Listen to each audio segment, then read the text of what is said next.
Hi there. So problem number 8 asks us, how many integers for x will satisfy this inequality where x minus 4 times x minus 6 times x minus 8 and on to x minus 886 is less than 0. So we want to get a negative number when we multiply all of these together. So a negative times a negative is a positive.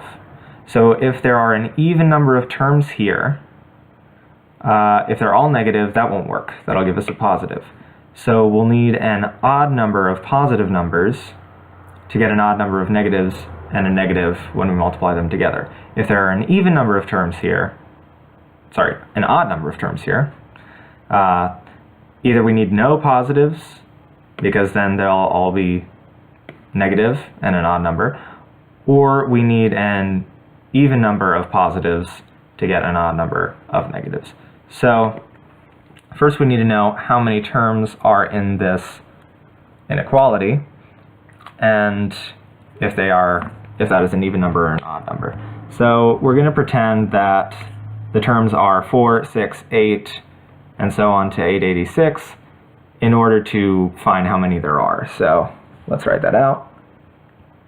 4, 6, 8, up to 886.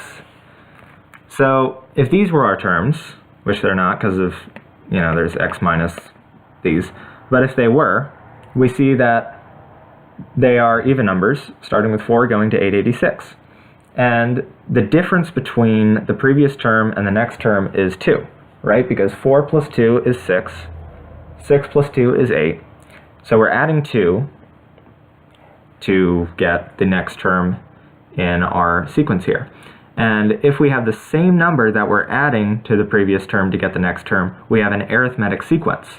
And a formula for arithmetic sequences says, if you find the general term for the sequence, a number or an expression really that could relate to every term, so you plug in the number of the term in the list for n, and then you do something to n depending on the expression, you'll get every term in this list depending on which number you put in for n. So we want the general term and we set that equal to the last term, 886.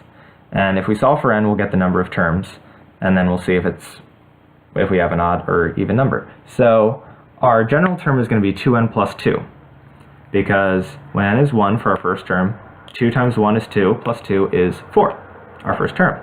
2 times 2 for our next term is 4 plus 2, which is 6. So 2n plus 2 is our general term for this sequence, set equal to 886, and then solving for n, we subtract 2 from both sides, we get 884, divide by 2, and we get 442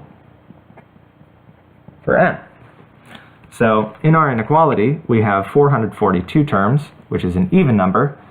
So we need an odd number of positives to get an odd number of negatives, and then when we multiply them together, we'll get a negative number.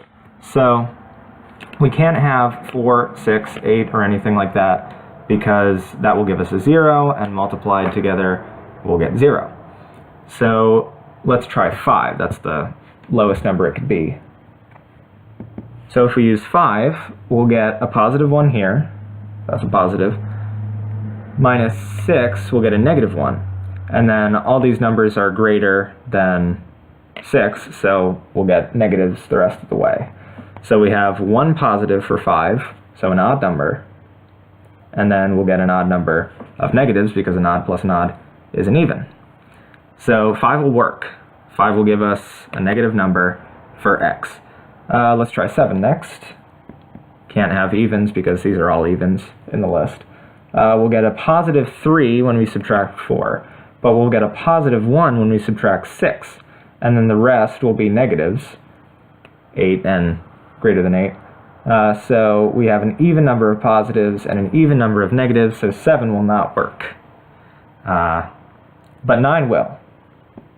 9 will give us 3 positives with these first 3 terms, and then the rest are negative, odd, and odd.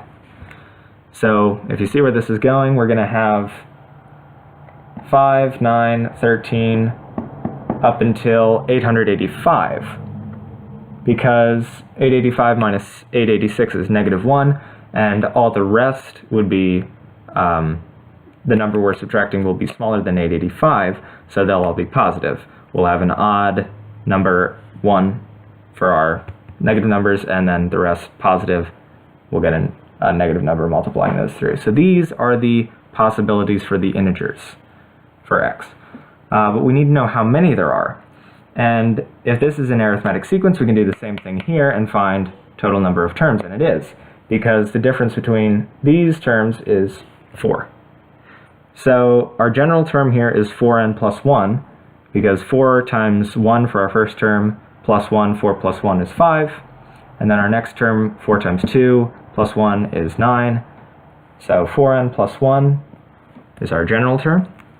Set that equal to our last term, 885. And then we subtract 1 from both sides, 884, divide both sides by 4.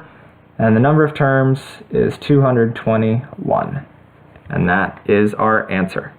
So 221 terms in this arithmetic sequence, and this arithmetic sequence is the possible integers for x. So this is going to be our answer for how many integers of x satisfy this inequality. Okay, there it is. You can take a look at that while I look at you with my eyes, right? And okay, that's all I got. See you next time then. Peace.